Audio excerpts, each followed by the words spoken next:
Hey guys, Angus here, bringing another airsoft gun review today. Today we're going to be revisiting a gun I hadn't seen in 3 years until I had an urge to purchase one a couple weeks back. Today's review is going to be of the AGM MP40 Airsoft AEG, available via the link down below in the description to AirsoftStation.com for about $129. Great deal for this gun, a lot cheaper than some of the other retail sites out there. Now, hopping right into the review here, naturally the AGM MP40 is based off of the World War II German MP40 submachine gun, and if you're looking for an affordable airsoft version, look no further. I don't say that because this is the best MP40 out there.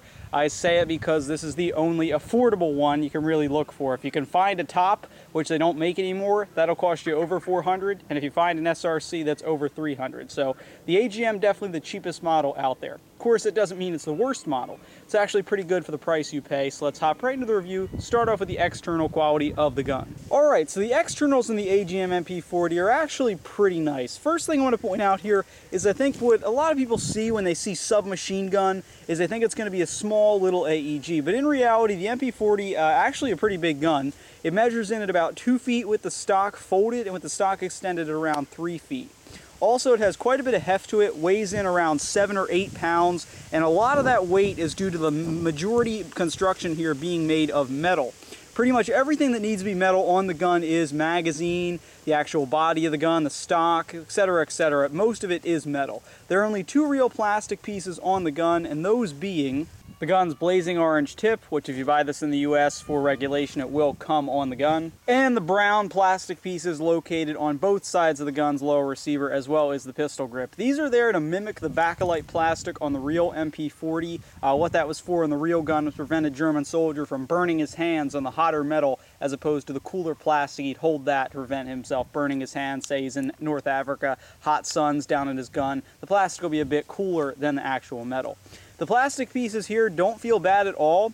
When you take them off, they do kind of feel flimsy if you were disassembling the gun, but when they're on there, they're solidly screwed on and actually feel pretty nice when you're gripping them. So the plastic pieces, not really a con at all. However, there are a couple external imperfections on the gun, such as large seams on the front of the mag well and a very faint one in the pistol grip. Now that we've covered the gun's externals, let's go ahead and talk about its battery space and internal quality. In order to access your battery space and also get a quick glimpse at your gearbox, pull down on the pin located on the lower side of the gun, shown here, kind of a circular button shaped. Pull down and twist as to lock it open. At that point, the gun will break into 2 pieces, revealing your battery compartment and gearbox. Now as you can see, the gun does have a small type Tamiya connector inside and will include an 8.4 volt 1100 milliamp small type battery as well.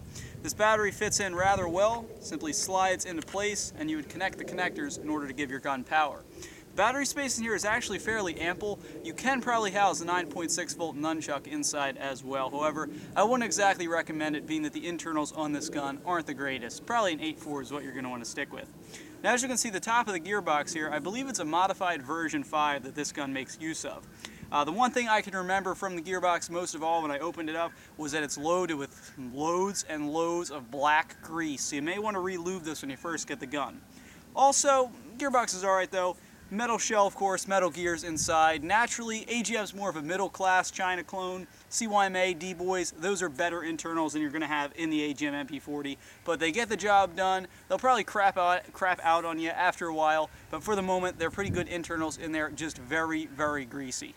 Another nice thing about the gun breaking apart, besides accessing your battery space and also getting a glimpse at your gearbox, is the fact that the front half of your gun contains your inner barrel. This means if you're in the field, you can easily just strip the gun down into 2 parts and unjam your gun with ease. Say a dirty BB gets jammed inside your barrel. So externals, pretty nice. Internals, they're alright, decent AGM internals. Battery space, pretty nice as well. What about features externally on the gun? This gun is loaded with them. One of my favorite features of the AGM MP40 is the fact that it actually has a selector switch, which is something we don't often see with World War II style AEGs. The selector switch is that small black knob there. When pointing towards the sky, the gun is on semi-auto. If you were to flip it so that it were facing towards the rear of the gun or the shooter, the gun is now on full auto. The selector switch isn't loose at all, and you simply have to turn it with your finger in order to get it to change. I've begun to hate it when the reviewers don't put any shooting at all in the reviews. So just a quick little bit of shooting for you guys. First up, semi-auto. and full auto. That, of course, being off of the 8.4 volt battery you saw me place in there earlier. If you want to see more detailed shooting videos, be sure to check out our chrono and performance test being posted soon. Another necessary feature of the AGM MP40 is its magazine, which is ejected from the gun by pushing in the large black button here. When the mag ejection button is pushed, the mag will simply slide out like so. You have to give it a little bit of pulling, as you can see. The included magazine is a 55 round, low capacity MP40 magazine. Doesn't have anything to wind at the bottom, being that it is a low cap. You simply load it via the port at the top with the included speed loader that will come in the box with your gun. These magazines feed pretty well down to the last 2 BBs, but a major con of the gun is that it does only hold about 55 rounds. So spares are necessary if you really want to take this into a serious game where you're going to be shooting quite a bit. This gun does take the AGM MP40 magazines as well as the King Arms 110 MP40 magazines, so you can have higher capacity mags if you really wanted to purchase some. When putting the magazine back in the gun, make sure the BB port is facing towards the rear of the gun and place it in like so until it clicks into place. The MP40 does feature a functioning safety, and it's located on the bottom of the pistol grip. Almost like an on switch, when it's facing towards the front of the gun as it is now, the gun is on fire and can be fired when you pull the trigger. If you were to push it backward, like so, the gun is now on safe. On safe, the trigger can still be pulled, but the gun will not fire. Now naturally, a big feature of the AGM MP40 is its underfolder skeleton style stock. Now, as I mentioned earlier, when it's underfolded like this, the gun measures in at around 2 feet in length. And actually, this is one of the few guns that I find it comfortable to hold like this. Normally, I can't stand shooting a gun unless I have a stock on my shoulder. One of the reasons I don't like pistols too much. However, this gun, weight is evenly distributed and actually feels rather nice just holding it like so. Plus, it's actually pretty accurate holding it like that as well. However, if I did want to release the stock, there's a large button located on the left side of the gun towards the back. Give it a push, the stock will swing outward and lock into place. At that point, I can shoulder the weapon and use the stock as support. It's actually a pretty nice stock. It does take a little bit of getting used to, as these wire stocks typically do, but as the fact that I have owned it for a while, I am used to it by now. Grips in the shoulder rather well, gives you a lot nicer support holding it as opposed to just holding it like so. There is a little bit of wobble on the stock, but that's to be expected with a Chinese clone. If you wanted to go ahead, fold the stock, simply push in, the stock will fold upward like so. Also, as you could have guessed and have probably seen in the past couple clips of the gun, the AGM MP40 does feature iron sights, as you can loosely see here. They're just iron sights. They're stuck on there to give you a little bit better aiming, being that there are no scope mounts made for an MP40, of course. According to the manual, the rear one is supposed to be adjustable, but I didn't have any luck moving it. Not that I really need to anyway. The rear sight, simply a slit in the middle of 2 lines. You line up with your front sight post, aim, and fire. This gun's effective range, in case you're wondering, is around 100 feet, so you're probably not going to need any major optic to aim any farther. As for the gun's charging handle, it is functional. You pull it back to reveal your MP40's hop-up unit. It's the push-style hop-up unit that you push with your finger as opposed to the gear you'll find on most other guns.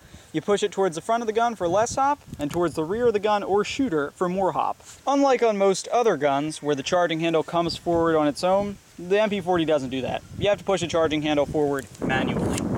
Alright, so we're back where we started. Up at the front again, this has been Deathcore Airsoft's review of the AGM MP40. We're going to go ahead and get into the final conclusion.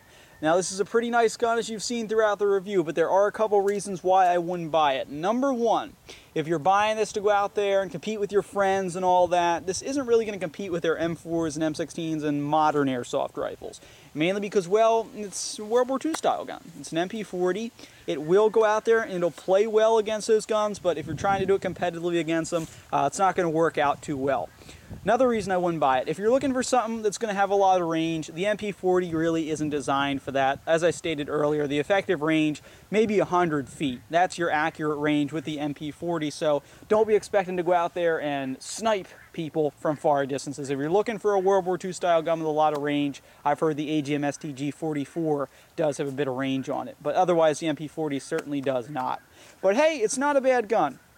Number one, externals, pretty solid externals. The only bad thing about it really being that big ugly seam on the front of the mag well. Even the plastic doesn't feel that bad at all, unless you're just handling it off the gun. It does feel kind of flimsy then. Battery space is ample on the gun. You can house a larger battery in here, a 9.6 nunchuck if you really wanted to, and up your rate of fire. Internals, they're decent. They're not horrible, but they're probably not as good as the newer CYMA or D-Boys internals. There is quite a bit of gunk inside the gearbox as well, so you may want to relube the gun. Features-wise, get a lot of cool features on here. I love the fire selector switch because most of the World War II guns I've handled only shoot full auto, and I preferably like to shoot semi, so I'm glad the MP40 does have a semi-automatic option. Magazine-wise, people are probably going to complain about the limited capacity, but 55 rounds, a little bit better realism, and plus the lower capacity magazines generally feed better than the high caps where you get a wind every couple seconds. So the magazine really isn't that big of a deal. If it is, just buy a couple spare mags. I'd recommend maybe 4 or 5. You'll be set with about 300 rounds of ammo on you. The stock's pretty cool. I like the underfolder style stock. I think it looks great on the MP40. As I mentioned, this is one of the guns that I don't actually need the stock to shoot comfortably. I think it shoots fine just holding it in your hands without a stock on your shoulder. However, the stock's pretty nice, grips your shoulder rather well. There is a little bit of wobble, but that is to be expected. I also like the charging handle, how it doesn't reset itself on its own. You have to do that manually. That way I can adjust my hop-up without having to hold the charging handle back, and when I'm done adjusting my hop-up, I can simply push it forward manually. So overall, the AGM MP40 is a pretty nice gun for World War II enthusiasts looking for an MP40. It's not going to break your bank, $129 at AirsoftStation.com. So thanks for watching, guys. Please subscribe.